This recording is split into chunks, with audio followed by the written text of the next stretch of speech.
पहले ग्राफ बनाइए, प्रेशर और वॉल्यूम के बीच में ग्राफ बनाइए, प्रेशर और वॉल्यूम के बीच में ग्राफ।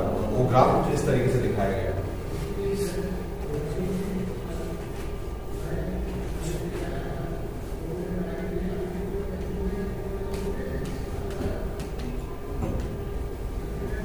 बताना नहीं किसी को, छोटा काम हरकत ना कर देना। समझ गए ना बात को मैं क्या कहना चाह रहा हूँ? थोड़ा बड़े हो तो समझदार बना करो कुछ मामलों में।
ठीक है, नोट करिए क्वेश्चन, जल्दी से नोट करिए।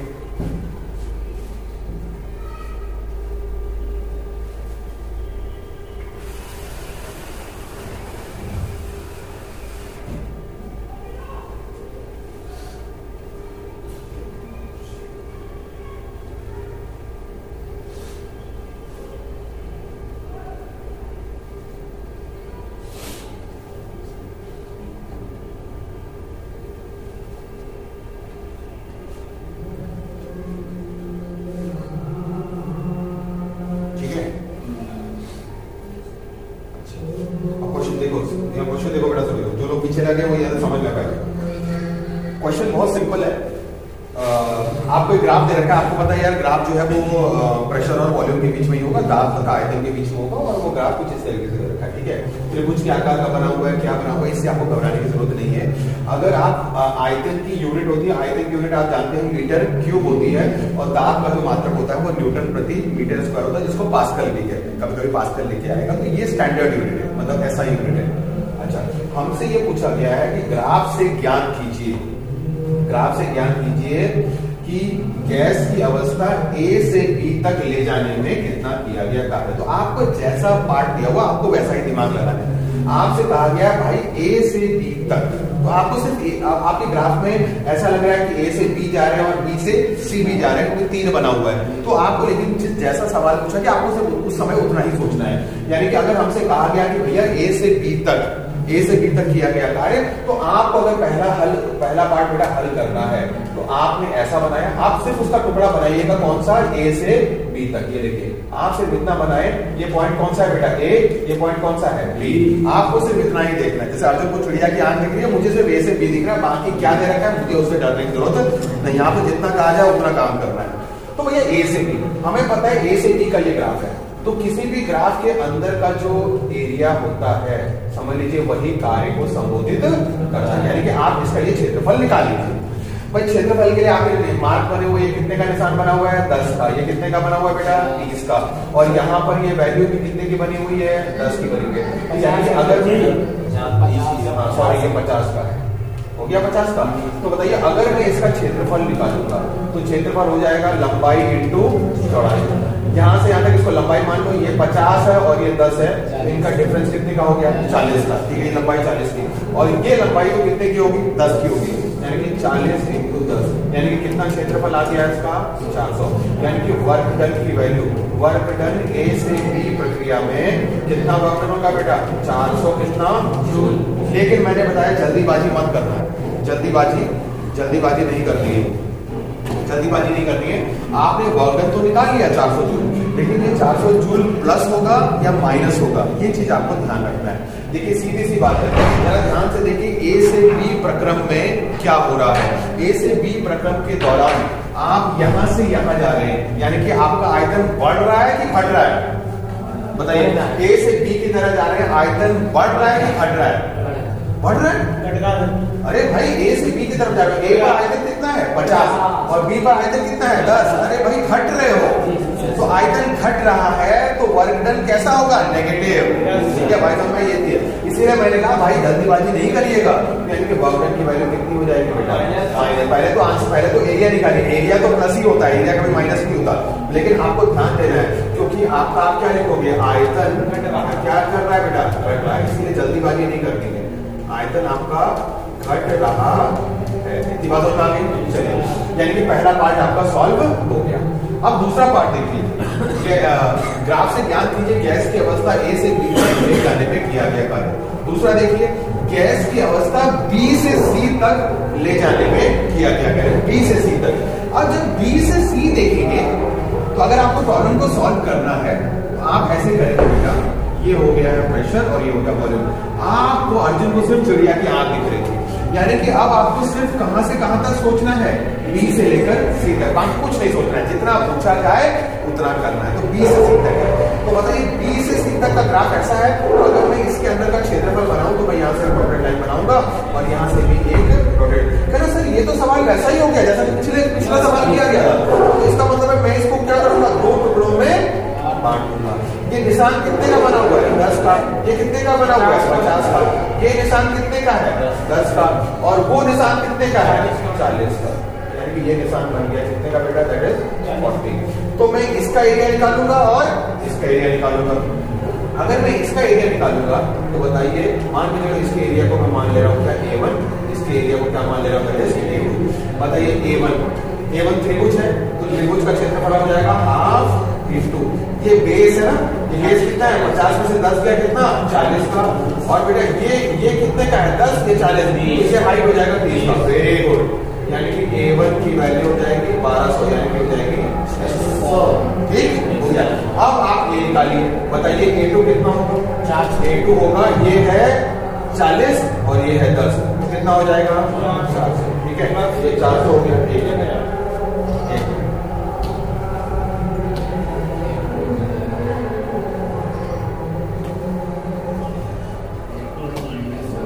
A2 400 हो गया, इतनी बात समझ में आ गई।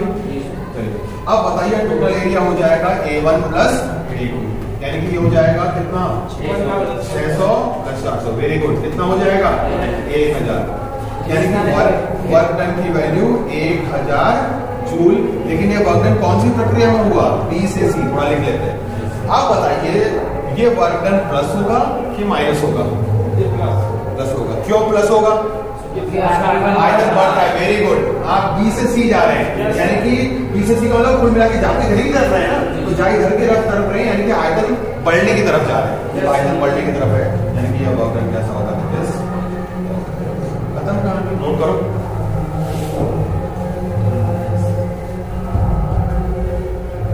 बहुत सिंपल है, आपको जल्दीबाजी मत करिएगा, एरिया निकालने के बाद थोड़ा थम जाइएगा, थोड़ा सब्र करिएगा कि यार मुझे वर्क डन को प्लस देना है या माइनस देना है। आप देखिए आप कहां से कहां जा रहे हैं, उसको फिर ग्राफ में देखिए। अगर आप आयतन बढ़ने की तरफ जा रहे हैं तो प्लस होगा, आयतन घटने की तरफ जा रहे हैं तो जो किया गया कार्य होगा वो कैसा होगा बेटा ऋणात्मक होगा।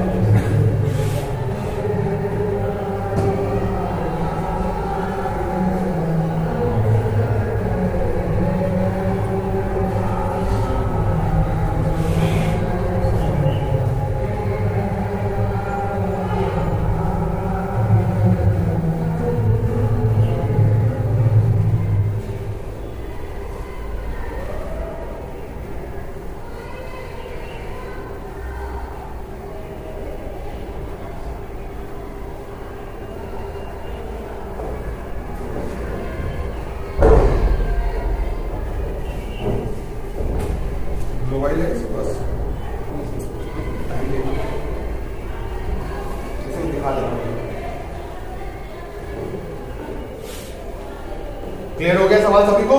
फटाफट नोट करिए, ये कैलकुलेशन आप अपने हिसाब से फटाफट भी कर सकते हैं, ठीक है? कोई यहाँ पर सजा के नहीं लिखना है, नोट्स नहीं बना रहे आप बस समझ लीजिए मुझे कैलकुलेट करना है और एरिया निकाल के बस ये। और हमने पिछले वाले सवाल में तो आंतरिक ऊर्जा की भी चर्चा थी, लेकिन इसमें आंतरिक ऊर्जा की चर्चा नहीं है, तो ठीक है भैया, जितना पूछोगे हम उतना जवाब हम आपको दे देंगे।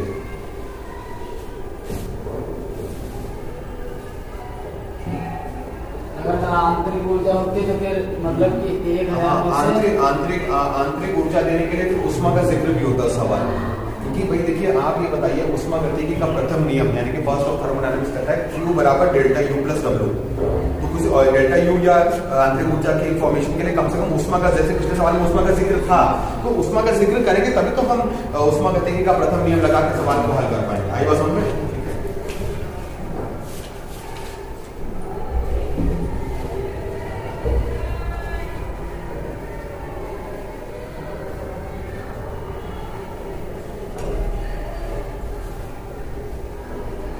जल्दी से नोट करो फिर आगे बढ़ रहे हैं, हो जाएगा? हाँ नोट करिए। ये तो वही है, यहाँ आयत बन गया और यहाँ पर त्रिभुज बन गया, दोनों का इकट्ठा प्लस माइनस का ध्यान रखिएगा। चित्र में एक बार अपना तीर देख लीजिए, तीर कहां से कहां की तरफ है, ठीक है?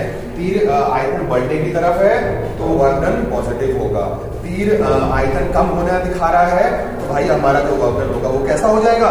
नेगेटिव हो जाएगा, ठीक है? ये चीज है। चलिए एक और इंटरेस्टिंग सवाल करते हैं, जल्दी से नोट करिए बेटा फिर आगे बढ़ा जाए।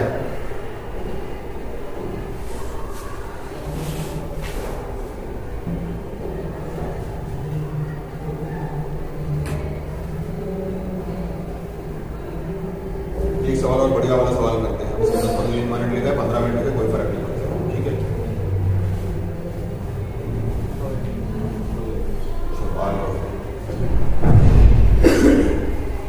एक और क्वेश्चन करते हैं।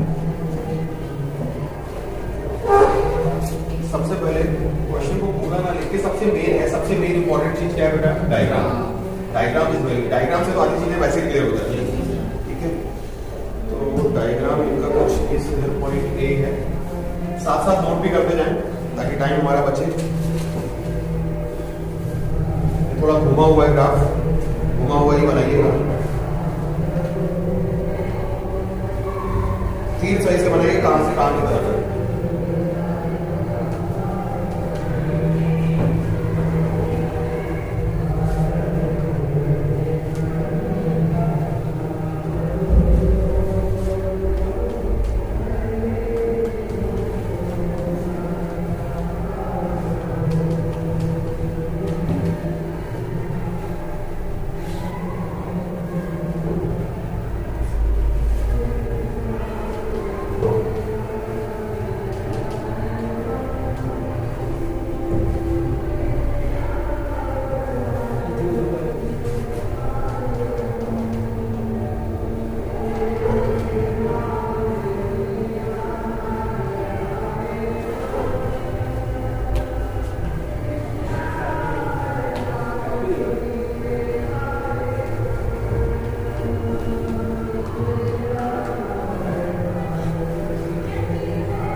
होगी। ये अच्छा, हमने तो ध्यान नहीं दिया है, तुम लोग हर दिन ये सुनते, तुम्हें पता होगा ये सब चीजें।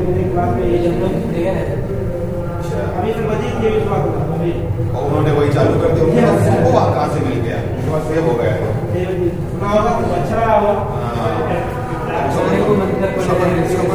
उसका कोई मतलब थोड़ी है, कोई मतलब थोड़ी है।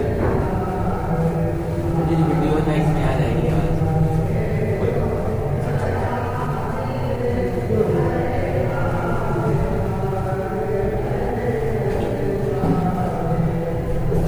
हम उसमें कट कर देंगे कुछ चीजें, मतलब काट के फिर काटेंगे ऐसे करके फिर छोड़ेंगे ऐसे।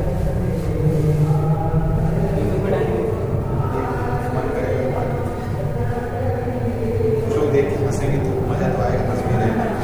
सब चलता है आजकल, ज्यादा सोचना नहीं चाहिए, ज्यादा सोचना नहीं चाहिए क्या है क्या नहीं।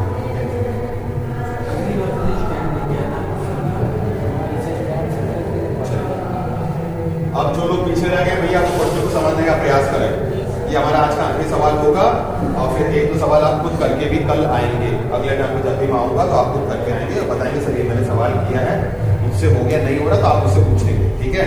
आप कहीं से भी किताब से ढूंढ के सॉल्व करेंगे। सबसे पहले ठीक है, ये ग्राफ एक्चुअली में मुड़ा हुआ है, तो मुड़ा हुआ ग्राफ का तो कैसे एरिया वगैरह निकालने छोड़ दीजिए उसे। पहले क्वेश्चन को देखिए, एकदम से घबराने की जरूरत नहीं कि मुझसे हो पाएगा नहीं हो पाएगा। इत्मीनान से देखिए सवाल क्या कह रहा है, बिल्कुल सब हो जाएगा आराम से, ठीक है। क्वेश्चन क्या कह रहा है, एक ग्राफ बना हुआ है, ठीक है, वैल्यू दे रखी है। सीधे क्वेश्चन पढ़ते हैं, गैस की आंतरिक ऊर्जा का मान। अच्छा, आंतरिक ऊर्जा means internal energy. Internal energy का मान किसी बिंदु पर बिल्कुल निकाला जा सकता है, और सवाल में ये चीज समझ में आ भी रही है। गैस की आंतरिक ऊर्जा का मान अवस्था ए में 150 जूल, अवस्था बी में इतना, भाई अवस्था सी में 250 जूल है। कोई बात नहीं, हमें क्या ज्ञात करना है, ए से बी में गैस द्वारा दी गई उष्मा, यानी कि ए से बी पर अपना सोचना है और उसमें क्यू निकालना, उष्मा मतलब क्यू निकालना। अच्छा, अब कोई पूछेगा यार उस कैसे निकाले, जैसे हम लोग एक एक पार्ट को पहले करें, यानी कि मुझे ए से बी के दौरान मुझे क्यू ए से बी ज्ञात करनी है। इतनी बात समझ में आई? तो अब आपको पता है कि अगर मैं क्यू ज्ञात करना चाहता हूं तो मुझे ये फॉर्मूला होता है डेल्टा यू प्लस डब्ल्यू, ठीक है, उष्मा गतिकी का प्रथम नियम। यानी कि क्यू को हासिल करने के लिए आपको डेल्टा यू पता होना चाहिए और डब्ल्यू पता होना चाहिए। किस, और ये सारा किसके लिए चल रहा है, ए से बी, ए से बी, ए से बी, ठीक है। तो आप इन दोनों चीजों को पता करने की कोशिश करिए। तो सबसे पहले हम लोग वर्क पर फोकस कर रहे हैं, कार्य पर फोकस करेंगे, कार्य क्षेत्रफल से निकल जाएगा, ठीक है।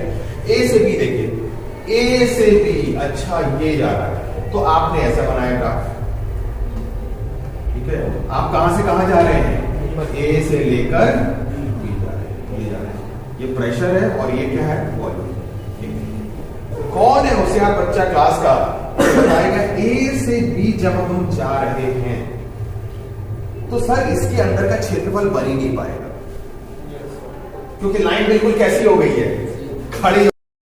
देखिए लाइन अगर बैठी हो, मान लो ऐसे सिचुएशन हो, लाइन अगर ऐसे थोड़ा फैली हो इस तरीके से, तब तो इसके यहां से ऐसे मिला के, इसके यहां से ऐसे मिला के क्षेत्रफल बनाया जा सकता है। लेकिन लाइन जब बिल्कुल खड़ी हो जाएगी तो उसके क्षेत्रफल बनेगा, नहीं बनेगा। इसका मतलब कोई भी क्षेत्रफल नहीं बन पाएगा।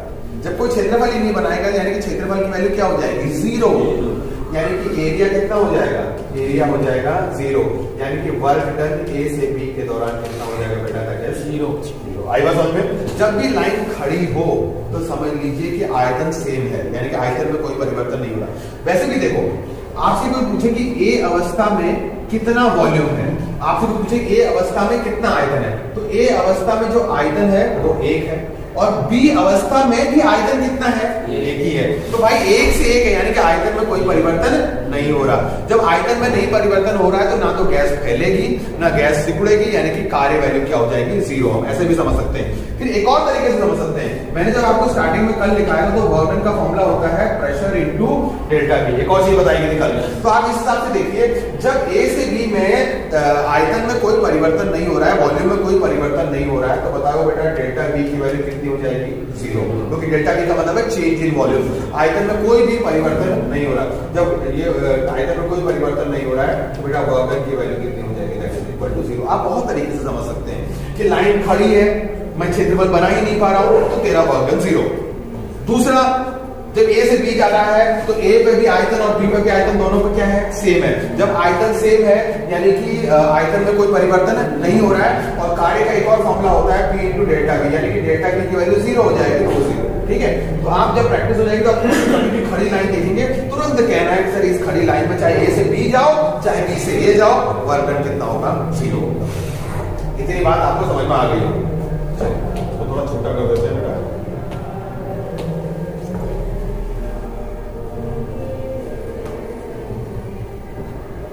बात समझ में आ गई बेटा? आगे बढ़ते हैं, यहां तक चल रहा है। ओके चलिए, यानी कि वर्क डन 0 हो गया। अब आपको पता है कि यार मुझे ये इक्वेशन का इस्तेमाल करना है। ओके, तो इसका मतलब है मुझे वर्क डन 0 हो गया। अब आपको चाहिए डेल्टा यू, यानी कि आपको चाहिए डेल्टा यू और प्रक्रम है ए से बी, यानी कि ए से बी का मतलब ये हो जाएगा यूबी माइनस यू। देखिए ए से बी जा रहे हैं, बी फाइनल है, ए से हुआ था, समझ में आया? अब बताइए बी पर, बताइए बी अवस्था बी में आंतरिक ऊर्जा कितनी है, 100 जूल, यानी कि ये हो जाएगा 100। बताइए अवस्था ए में, अवस्था ए में कितनी जूल है, 150, तो 100 में से 150 करेगा तो कितना आ जाएगा, -50 जूल। बिल्कुल भी घबराने की जरूरत नहीं, आंतरिक ऊर्जा भी नेगेटिव हो सकती है। इतनी बात समझ आ गई? अब आपसे ये पूछा था कि भैया ए से बी प्रक्रम में क्यों पता करो। अरे सर अब तो कुछ हो भी गया है, Q इक्वल टू क्या, डेल्टा यू का W, यानी कि डेल्टा यू की वैल्यू कितनी है, -50, और कार्य की वैल्यू कितनी है, 0, यानी Q की वैल्यू कितनी हो जाएगी, -50 जूल। -50 जूल, जैसे आपसे कोई पूछे कि भैया -50, वैसे तो पूछा नहीं है यहाँ पर, लेकिन अगर कोई पूछे कि -50 जूल का मतलब क्या होगा, अरे -50 जूल का मतलब है निकाय ऊष्मा दे रहा है, ले नहीं रहा है। वैसे भी सवाल में पूछा था, ए से बी में गैस द्वारा दी गई ऊष्मा, गैस मतलब निकाय, यानी गैस मतलब निकाय, निकाय अपनी एनर्जी बाहर निकालता है, इसीलिए हमारा आंसर क्या आ रहा है, क्लियर? चलिए सेकंड वाला भी बता देता हूं, फिर नोट कर लेना। चलिए सेकंड वाले में आते हैं।